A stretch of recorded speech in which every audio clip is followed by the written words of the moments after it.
Hey, what's up, everybody? This is going to be another classic ROH review. This is going to be Rising Above 2008.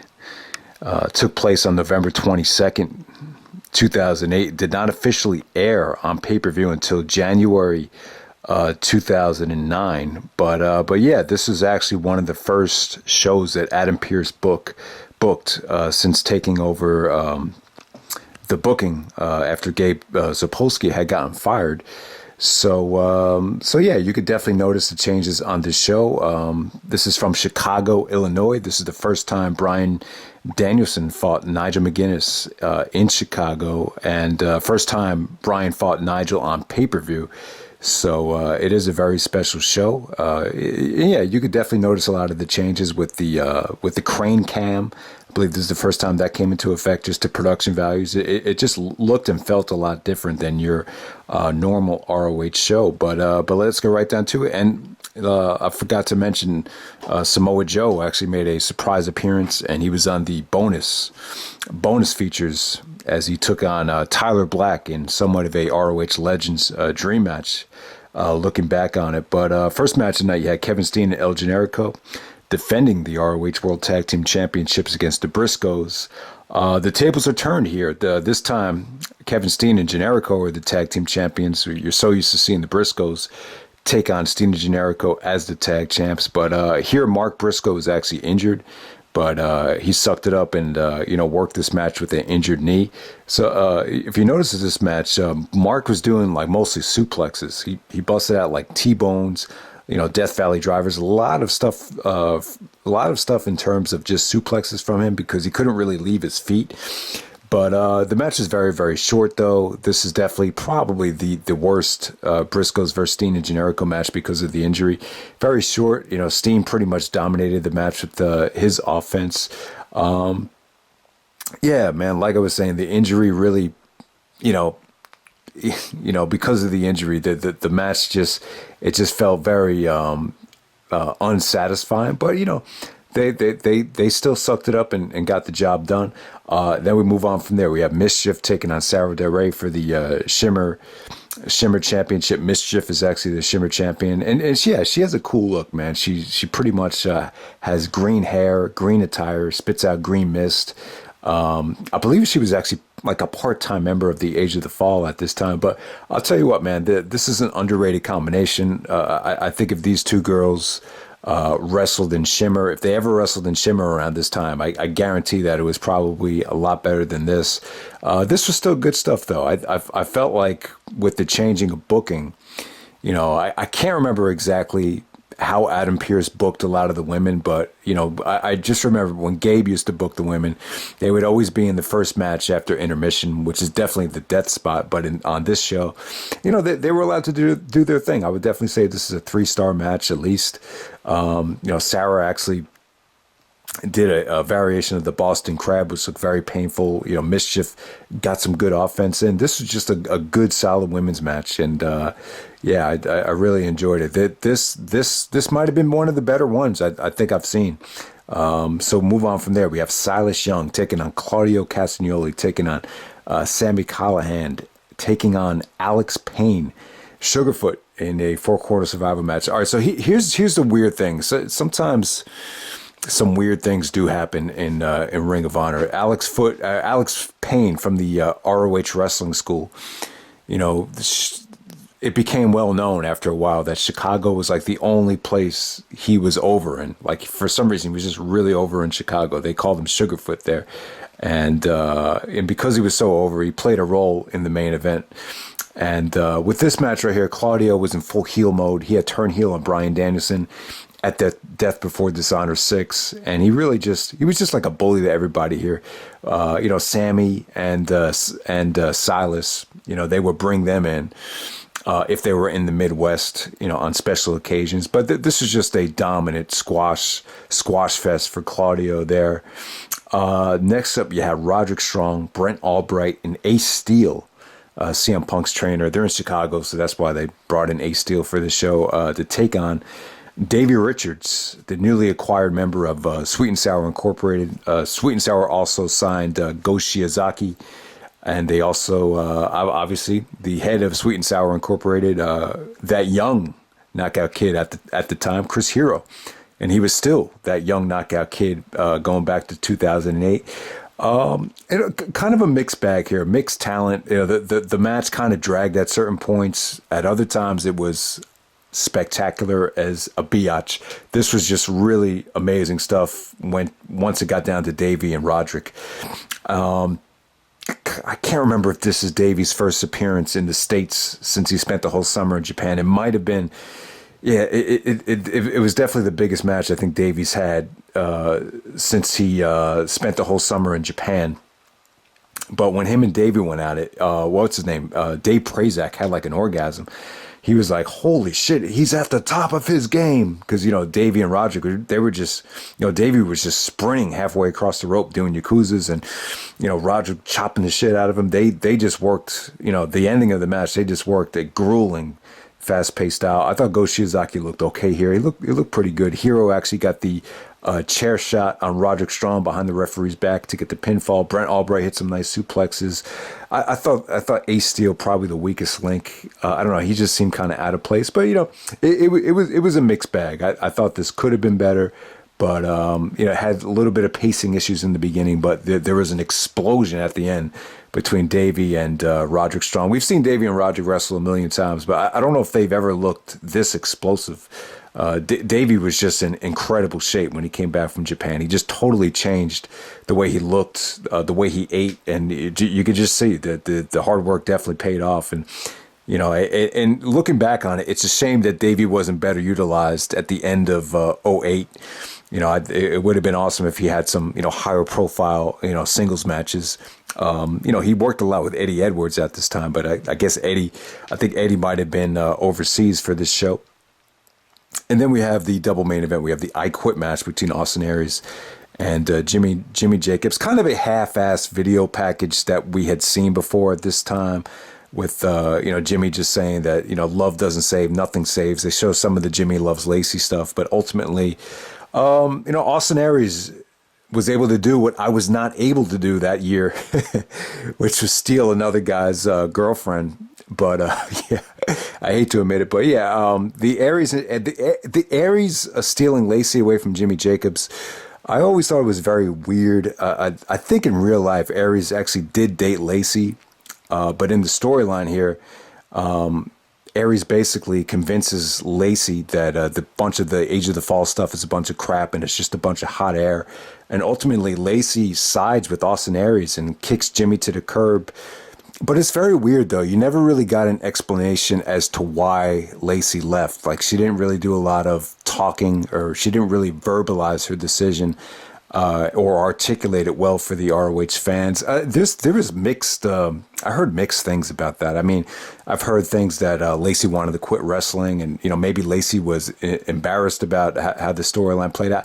I don't know exactly what happened. I think Lacey stopped wrestling. I don't know, maybe it's because, there just wasn't a lot of money in women's wrestling at that time. Maybe she chose a different career.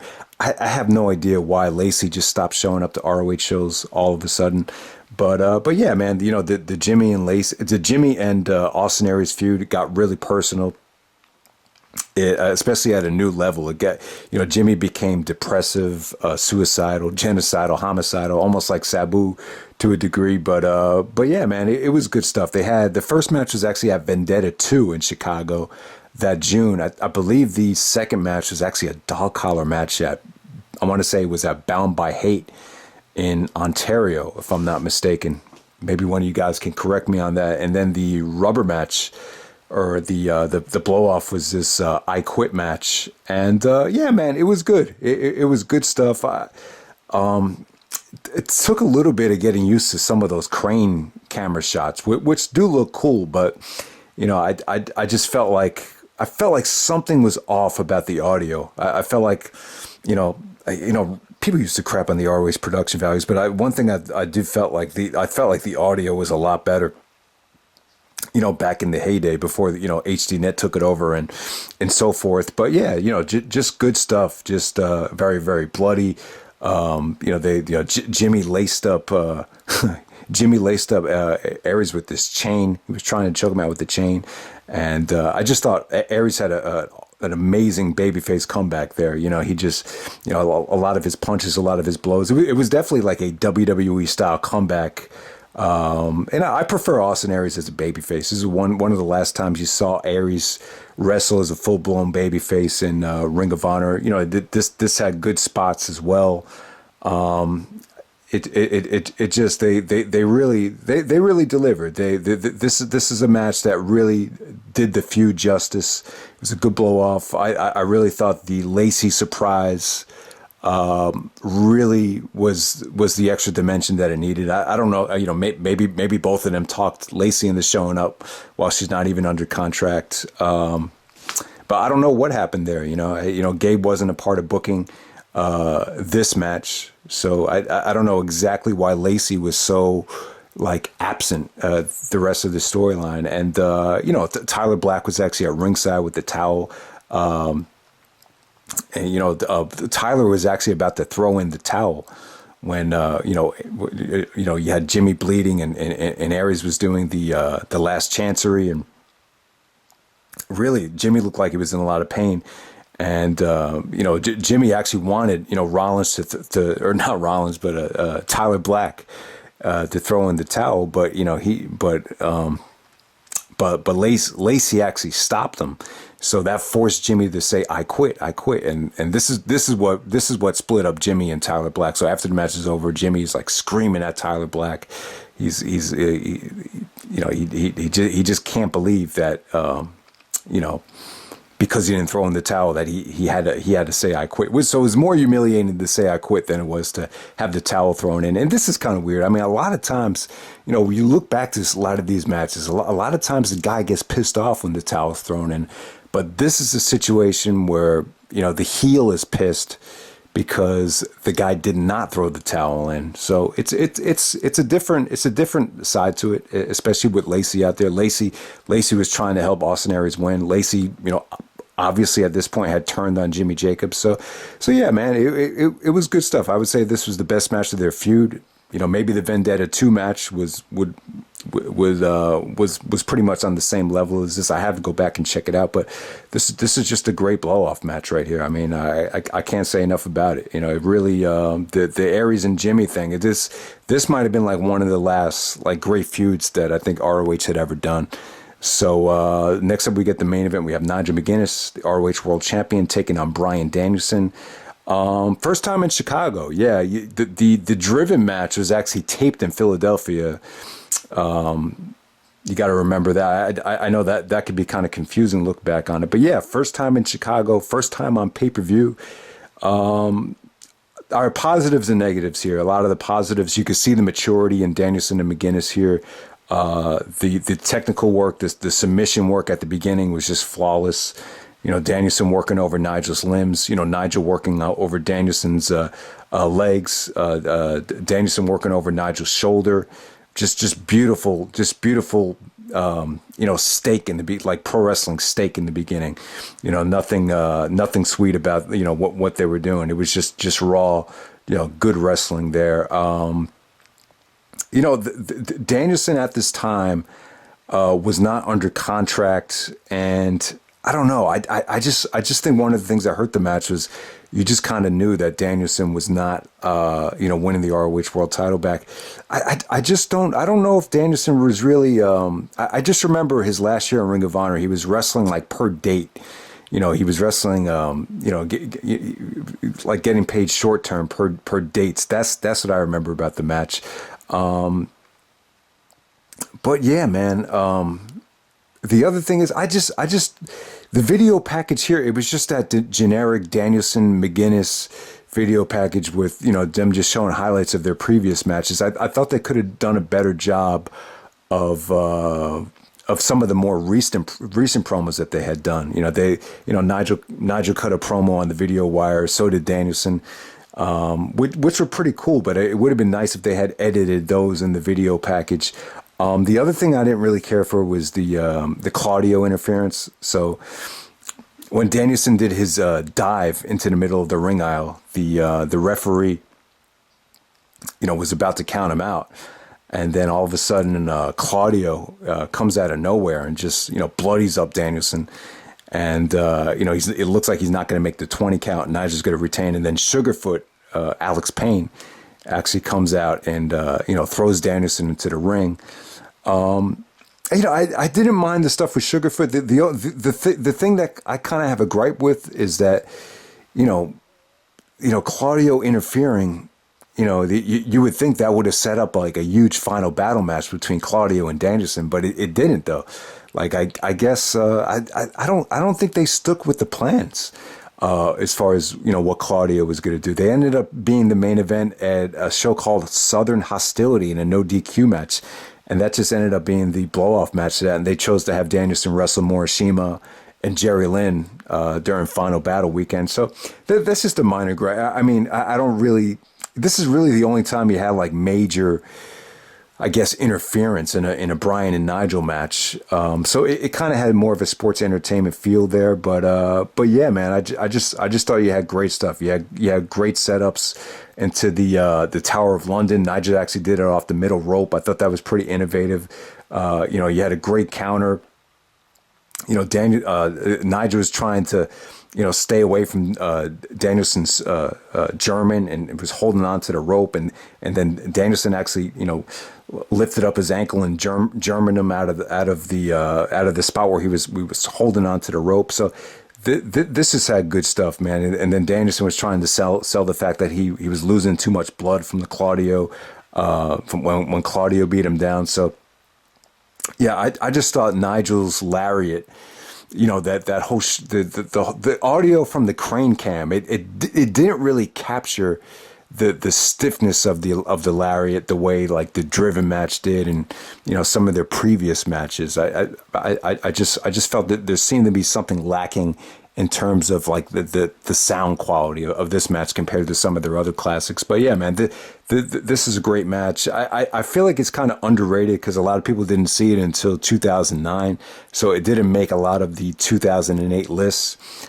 To be honest, I'd actually prefer this to the 6th anniversary show. I just thought it had maybe a little bit, just better action overall. I think the 6th anniversary is their best storytelling match, but I felt like this was a little bit more entertaining from a wrestling standpoint. But yeah, man, this is still a top 5 match of 2008. I would say that the Danielson Nigel matches, Nigel versus Aries from Supercard of Honor, Tyler versus Nigel from Take No Prisoners, the Fatal 4-Way from Death Before Dishonor. I would say those are like the 5 best matches of 2008, and I feel like Danielson and Nigel from this Rising Above, it should definitely be in that top 5. I just would not say that this. I think True Slayer actually said that this was his favorite Nigel and Danielson match, if you go back and watch his review. But yeah, I wouldn't say this is in my top 3. I might put it like at number 5 or number 6. And then the bonus features, you had Delirious actually taking on Rhett Titus in what was somewhat of a blow-off match between them. You had that whole, they've basically feuded over Daisy Hayes. So that ended up being more of a dark match. And then you had Samoa Joe making his triumphant return to the black and red of Ring of Honor to take on Tyler Black. So yeah, at that time, the biggest star that Joe never really got to wrestle in Ring of Honor was Tyler Black. And I was watching on the WWE Network Table for 3. They had Nigel, they had Claudio, and they had Seth Rollins, Tyler Black, and they were talking about the Ted Petty 2004, and Tyler Black was actually at that show. And when you look back to that show, that's the best I've ever seen Joe look. I think when you look back at that time, that's prime Samoa Joe. And it's a shame. Here 2008 was not a great year for Joe. I felt like he put on a lot of weight as that year went on. I felt like he got complete. See, one of the things about TNA, I felt like, especially him and Angle, I felt the longer they were both in TNA, they both got kind of complacent. I was not a big overall. I was not a huge fan of the Samoa Joe return. I'm not a big fan of having these big emotional farewells, or, I did a No Limit Chronicles review, and in the video I talked about when Master P delivered his. It was supposed to be his last album. He made such a big deal out of it. The Last Dawn. This is my last album, and then he comes back the next year and just gives you another album without any reasonable explanation. I'm just not a big fan of having emotional farewells and then coming back out of the blue and like, oh, he's back. I like to have like, in most cases, I like to see a detailed explanation as to why you're returning. I think in retrospect, the best return ever in sports was Michael Jordan's 1995 comeback, because when you look back on it, the reasoning and the explanation, behind retiring and coming back was a tremendous story, looking back on it. But here, the Samoa Joe thing, it's just one of those things where I guess they made an agreement with TNA, and, TNA was finally allowing their wrestlers, a little bit more freedom, a little bit more time to make money. Still they weren't allowed to wrestle on the pay-per-view, so it was a dark match. But I don't know. I just felt like it was kind of unnecessary, and this was definitely not Joe in his prime. I think if Tyler Black had met Joe, the Samoa Joe from 04-05, that could have been a 5-star match. So you had that working against it. This was just not prime Samoa Joe. He was definitely, Joe looked fatter here than he did in the WWE. In recent memory, I would definitely say that he looks about 50 pounds heavier than he did in his prime here. So it has that working against it. The other thing that's working against it too is, this was the main event. So they had to follow the whole pay-per-view. So similar to Claudio and Marufuji from Rising Above the previous year, you're asking a lot of that combination to follow this kind of card. I mean, it was okay. I thought Black actually looked good though. But it was kind of generic though. It's like Tyler hits the Phoenix Splash, Samoa Joe locks on to Chiquita Clutch, makes him tap out. I just felt like there was a lack of creativity. I felt like they didn't really try to deliver a knock you out of the park classic like I think they could have. I think Tyler versus Samoa Joe, if they're both in their prime, I thought it could have it could have been amazing. And I would actually argue that Tyler Black, especially when you look at Tyler Black's career in Ring of Honor and compare it to CM Punk's career in Ring of Honor, I might have to go with Tyler Black as definitely the better athlete and, arguably the better performer. I think you could argue that Punk is probably the better, wrestler in terms of ring psychology and just knowing what to do from, in terms of making things make sense. I think you could argue Punk better than Black in terms of that. But I definitely think Tyler Black was the better athlete when you look back at their Ring of Honor careers. But it was okay. It just ended up being okay. A lot of these dark matches were very tough to.